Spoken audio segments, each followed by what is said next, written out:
Hey, how you doing?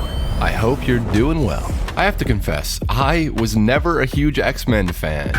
Now that's not to say that I did not watch that original trilogy as a kid on loop. That's not to say that I do not absolutely adore Matthew Vaughn's First Class. It's one of the best superhero movies ever and probably will always be. That's just to say that the comics never gripped me in the same way Batman, Spider-Man, Superman did. Maybe it's because all my local library had in steady rotation was Ultimate X-Men. Point is, even though I binged the 90s Spider-Man show again and again, even though I adored that crossover episode, even though I somehow owned this terrifying secondhand Mojo toy that scared the fucking shit out of me, I never watched the original 97 show. So, naturally, I had no plans of watching X-Men 97. It did not appeal to my sense of nostalgia. The trailers didn't do much for me. The Marvel Animation banner under Disney Plus hadn't hooked me with What If. And consistently, the people behind the Marvel Animation kitchen have canned the good shows, replaced them with less good, more kid-friendly, movie-accessible versions again and again. I had no plans of watching it until you guys asked me to. And you can call me a punk, a fool, a commie, an over-melodramatic asshat, but you cannot say that I am not a man of the people. So I sat down and binged the entire thing in 2 sittings. And yeah, X-Men 97 is fucking great, dude. Even the callous critics, the cynical souls, sung the show's praises, and all of you were correct. This is probably the best thing Marvel, not just animation, but Marvel Studios as a whole has put out in the last few years. It's not just the nostalgia bait that we run towards like a geriatric dog who, despite the soulless crap he's been fed, still got some hope left in him. It's not just superb, slick, stylish, a bunch of S-starting adjectives. All that pales in comparison to the show's sincerity. The show's belief that you can tell adult stories that grow with your nostalgia, not in spite of it. Tell adult stories that trust you to give a shit about the individual behind the visor, the claws, the gloves, the helmet. Tell stories in a way that is poetic, lyrical, and so powerful. To get a release like that today, that's special.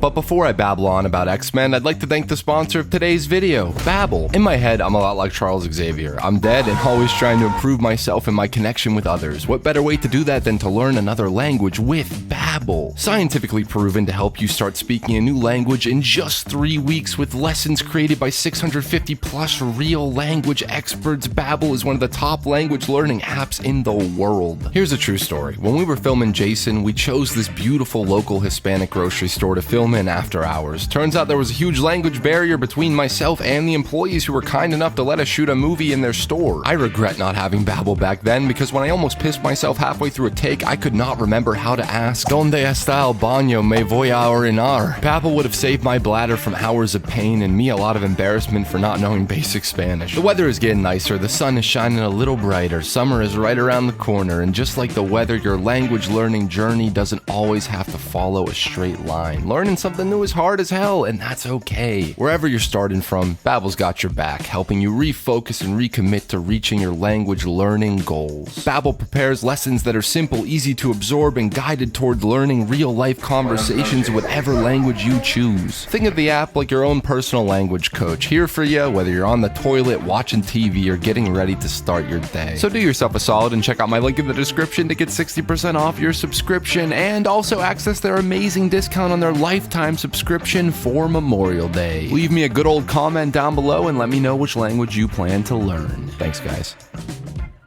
Now, this probably won't be one of my longer rambles because everything that's special about X-Men 97 is right there on full display in all its glory. You've seen it, I've seen it, we've all seen it. I don't need to sell you on watching the show or explain why it's misunderstood. You clicked on this video probably already knowing just how special it is. All I can do is take the time to explain why I find it so meaningful. And let me just say, right off the bat, this might be one of, if not the best plotted and written superhero shows, period. You know that feeling you get when you are watching something that is just firing off on all cylinders, that is perfectly paced, every line hits, no scene is too long or too short, everything, even the smallest of moments, feels so essential. But most importantly, you can feel the trust the creators have, not just in the characters or the story they are telling, but in us. That trust is on full display from the first scene of episode 1. We open with a summation, not of the original series, but of who deep down the X-Men are, always have been, and always will be. A group of outsiders, a found family who will always be there to rescue a young mutant who is chained, shackled, repressed by those of us who cannot accept someone who looks, who is different from us. Now, I did not know that Charles died but is actually hooking up with some space lady. I did not finish the original series, so I expected a super duper heavy-handed recap. For 5 years, I was stranded on an island with only one goal: survive. But the show trusts us enough to be on board, to have a basic understanding of who the X-Men are. No origin stories, no plot summaries, just pure character development start to finish. Be an X-Men, Jubilee? I don't even want to be myself. I went in not really having the desire to watch and ended up so completely sold by the end of the first episode. The animation is so stylized and actually feels like not just an extension but an evolution of the original art style. The action scenes are crazy, anime inspired. Yeah, it's the stuff we've seen 1,000 times before. The scenarios, the team of heroes falling to the ground after being blasted by a giant energy fueled enemy. Oh boy, how will they make it out of this one?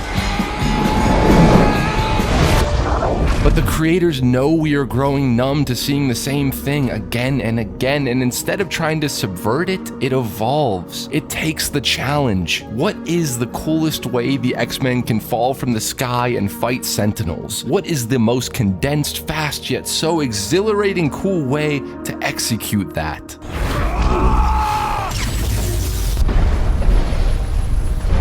To me, my X-Men. So fucking cool. Not just cool though, right? Cool is forgettable. Cool is a Twitter trend. It's meaningful. I haven't seen a superhero action scene in so long, especially an X-Men one, that showcase just how scary superpowered beings can be. Just how powerful they are. These guys are legitimate gods, able to manipulate air, land, and the atmosphere itself. And for once, they feel like it. That is established in the first big action scene in the first episode, better than 95% of the movies, the shows that take countless hours to try and get the same point across. These gods could destroy the world in a breath, a snap, a glance, yet they choose to help us, rescue us again and again, even if our bigoted hatred is so violently apathetic. It's the character work here, within all the action, within the basketball games, the dancing. It's the pure, unfiltered adoration of the X-Men, of the Marvel world, and the desire to explore the darkest truths of our heroes that hooked me.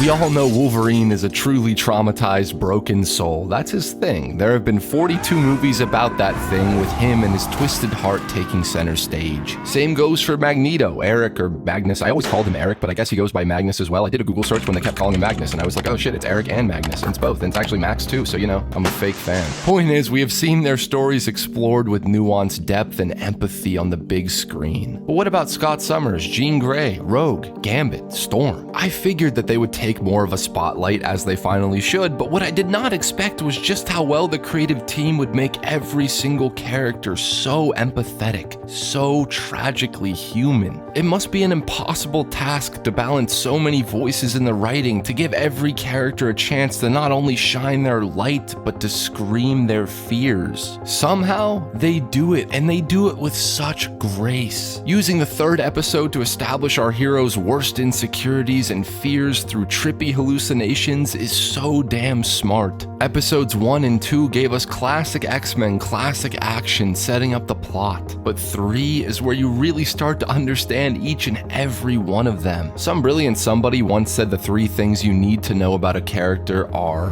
1, what they want; 2, what they need; 3, what they fear. By the end of episode 3, even if you've never read an X-Men comic, saw a single damn movie, the show gives you all that for pretty much the entire roster. It's such a brilliant way to get anybody and everybody on board to actually earn empathy from the viewer, rather than bank on the pre-earned likability that comes with adapting dudes in colorful costumes. Did I ever, when you have the stereotypical most outlandish comic book plot, the clone plot, think that I would be feeling so many real emotions, so much intensity and sorrow watching that play out?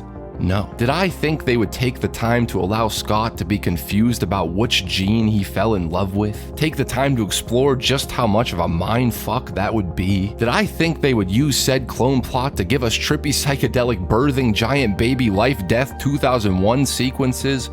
Fuck no. And never in a million years did I think that the Disney Plus revival would end its 3rd episode with Cyclops shouting, Don't any of you know how it feels to be abandoned? I won't have him feel that. I won't be like my father. I won't abandon my son. and then Scott being unable to actually say goodbye to his son, to be able to look at him in the eyes as he sends him across time, desperately trying to hold on to his ever-fracturing morals and ideals about what's right. He doesn't remain, even if he tries to, the ever-optimistic Boy Scout trying to follow his surrogate father's dreams. When he repeats the sins of his father, he internalizes all that pain, that red anger and regret beaming from his eyes. He becomes cynical. He says what most of the mutants have always wanted to, something that you would never believe could come from his mouth. You're ungrateful. We fight, risk our lives for you. I gave him up. I gave him up because you can't say thank you. Because I have to stomach your questions and prove that I'm a person. The series takes the ever-loyal leader, the man who trusts us and our government to do what's right, and turns him jaded. Allows him to speak the thoughts he's probably always had, but had the willpower to keep to himself. Which made me feel so much for him, more than I ever have in any of the films. Cyclops through this story became to me the most tragic but still beating heart of the group.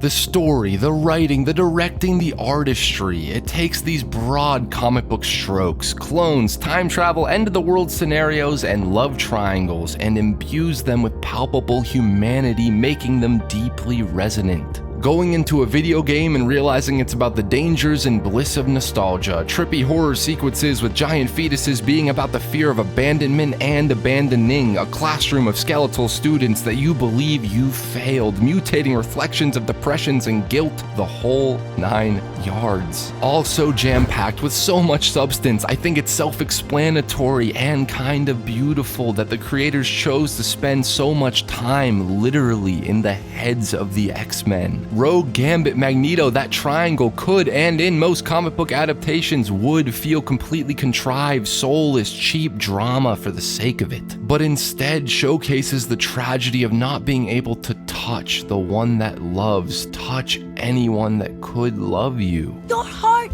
may beat for me, but I can't feel it. And the tragic, heartbreaking irony of only being able to finally touch the one you wish to love when his heart is no longer beating. I can't feel you. Everything has that soul to it, and you can feel it. We are getting 20 to 30 minutes of character moment after character moment. It's kind of insane how slick and perfectly paced the scripts are, giving just enough action, just enough cameos, holy shit he found her, so that our ADHD brains are stimulated, but never overdoing it to the point where it feels like soulless style. You get speech after speech about how Scott can't see color, but can see the color of his son's eyes. Rogue and Magneto's love storms godlike elegance with words. You meant to make me a goddess.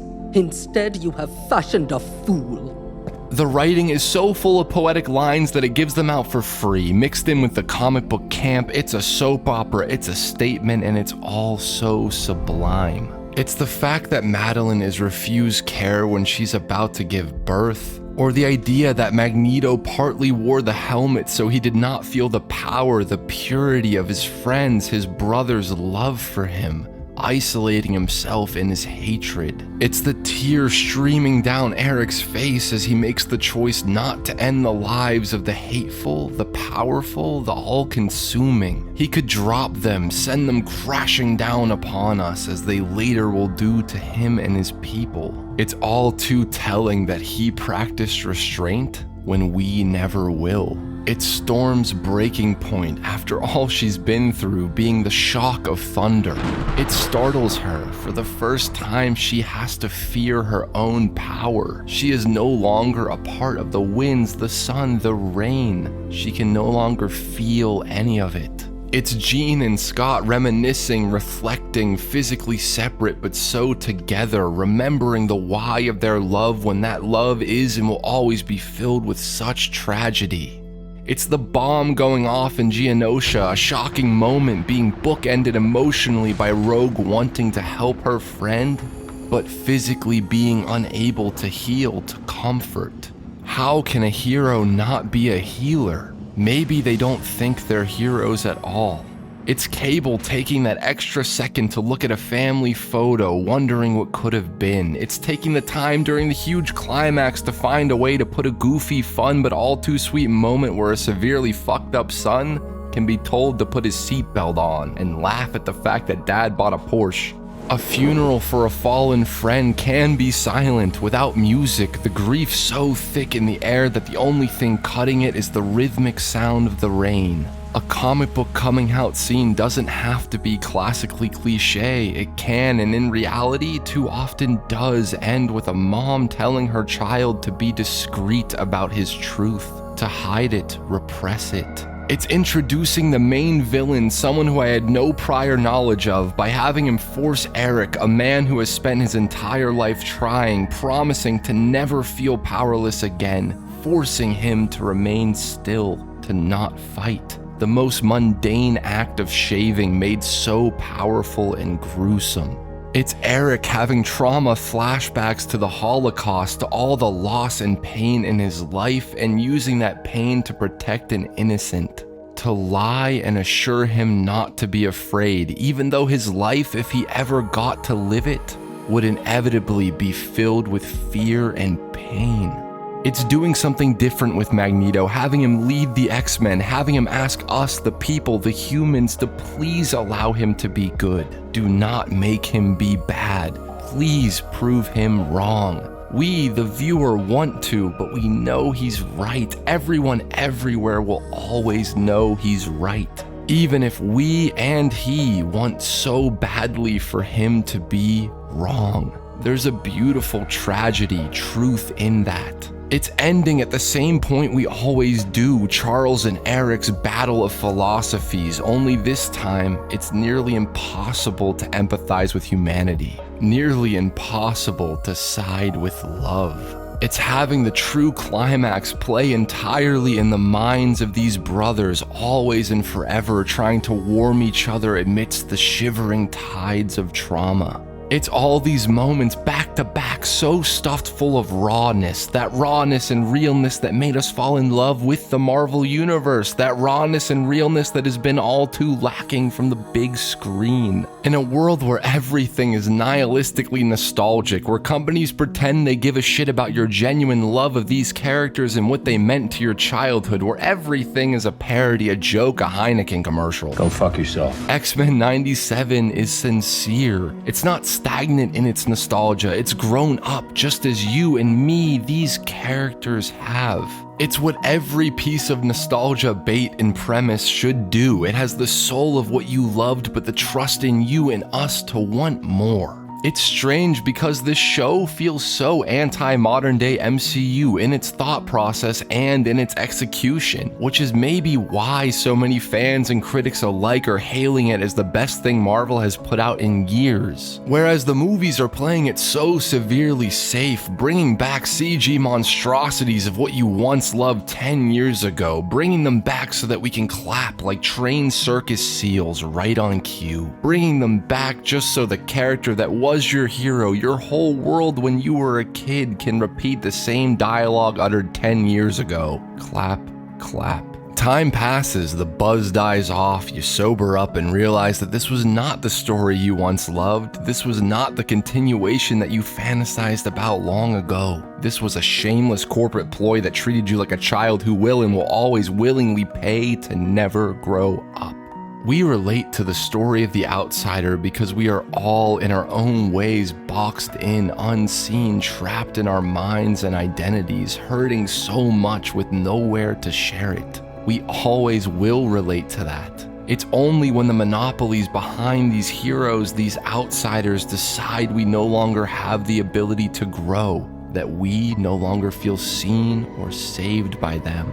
X-Men 97 has every chance to treat you that way. The whole idea of the show is based around that same mentality, but instead it takes every chance, every line, every frame to assure you that we have grown. The X-Men from the 90s did not come back to crack the same jokes, spout the same lines. They are back to show you that it's okay to be lost. It's okay to cry. It's okay to make mistakes, to want to give up.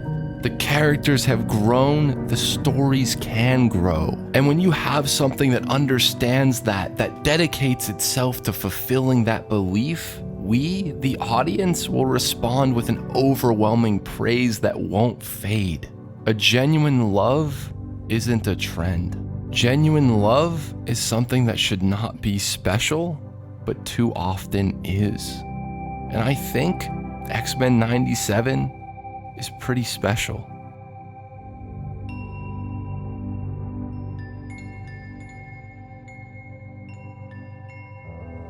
Hey guys, thank you so much for watching. I don't even know what to say. This was a tough one to record. It's like 99.9 degrees in Pittsburgh, and I'm like a fat walrus right now out of water. Yeah.